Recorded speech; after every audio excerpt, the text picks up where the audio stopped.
Interacting with patients on a daily basis exposes you, your employees, any independent contractors working for you, and the practice itself to professional liability. And while it's pretty well known that doctors and healthcare providers need to carry malpractice insurance, one of the most common mistakes that we see is forgetting to cover your medical corporation. But for most startup practices, cost is a major issue, and providers need to make sure they get the coverage that they need without breaking the bank. So what's the best way to do this? We'll talk about it today. Stay tuned.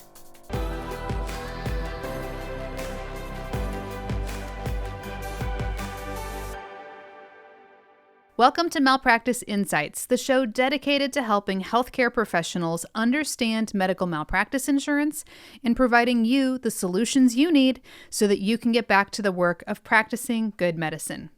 My name is Jennifer Wiggins, CEO of Aegis Malpractice Solutions, and I'm so glad you've joined us today. All right, let's jump in. So let's start with a quick refresher on who exactly needs malpractice insurance in your practice. The answer? All healthcare providers and the practice itself.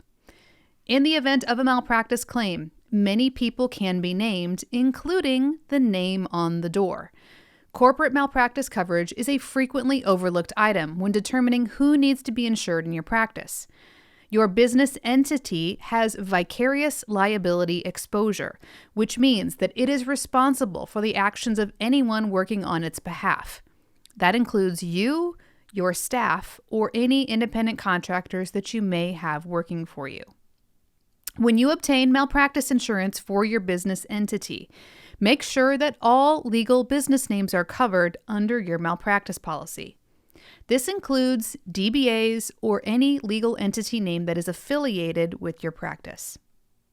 If you are an independent contractor and you have an LLC, make sure that you get coverage for this entity when you obtain malpractice coverage for yourself. So, how do you go about getting malpractice insurance for a business entity or a corporation? Well, it's generally recommended that you secure malpractice insurance from the same company that you use for your own coverage. Carriers prefer to keep the risks together, so if they insure you, they need to insure your business, since claims are likely to be affiliated. When you shop around for your malpractice quotes, make sure your agent is aware that you have a business entity that also needs coverage. There are generally two ways that you can insure a business entity for malpractice coverage: a shared limit or a separate limit option. Let's look at the shared limit option first.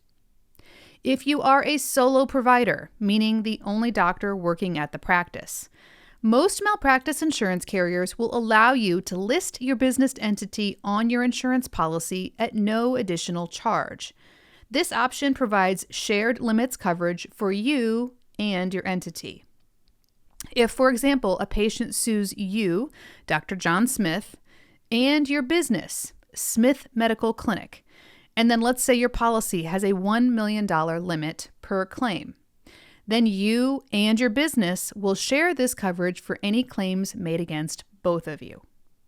Shared limits coverage is an easy, inexpensive way to provide protection for your corporation if you are a solo provider or just starting out in your practice. Shared limit options may also be available for partnership practices, but once you exceed 2 doctors in the group, then generally that shared limit option will no longer be available. Once the practice reaches a certain size, then you will be required to buy a separate insurance policy for your entity.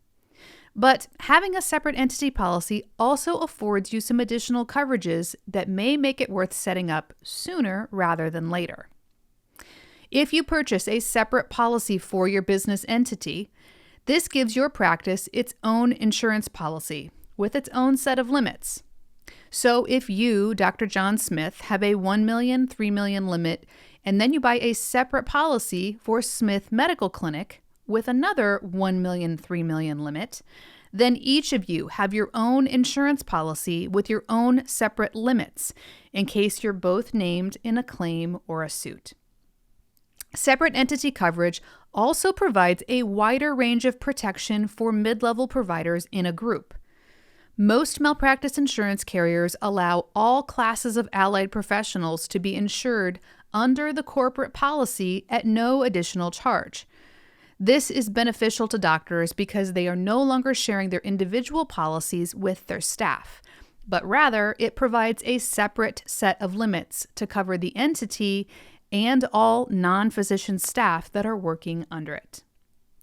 Corporate malpractice insurance costs are actually pretty minimal. For a single physician practice, the corporate malpractice insurance is generally 10% of the individual premium. So if you're a doctor who pays $15,000 a year for your malpractice insurance, then your corporate policy will probably cost you around $1,500. For groups, the corporate cost is around 10% of the top 5 physicians' premiums combined. So in this example, let's say that we have a group of 10 doctors, and they each pay $10,000 a year for their malpractice insurance.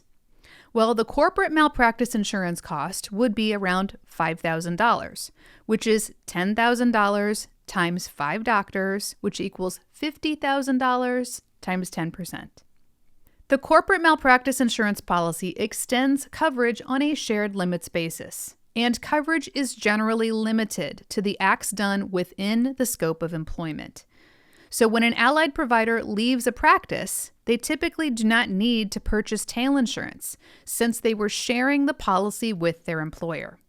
However, it is the employer's duty to maintain continuous coverage and then take care of that tail at some point in the future, unless it's an occurrence policy. When you're working with an agent to get quotes for your malpractice coverage, be sure to provide them with a complete roster of staff for your practice, including the named entity and any other DBAs or affiliated businesses. Your agent can then provide you with coverage options and scenarios for both shared limits and separate limit policies so that you can compare costs and find the option that's right for you. If you have any questions on this topic or you want to make sure that you're covered appropriately, click the link in the description box below where you can connect with us via phone, email, or chat today. And if you're listening, please visit us online at aegismalpractice.com. That's AEGIS malpractice.com. And don't forget that our mailbag link is now live on our website. So if you have a question that you'd like me to answer here on the podcast, check out the link below where you can drop us a line and ask your question. Or schedule a quick 10-minute phone call for a personal consultation to discuss your unique insurance needs. This is Jennifer Wiggins. Thanks for joining us.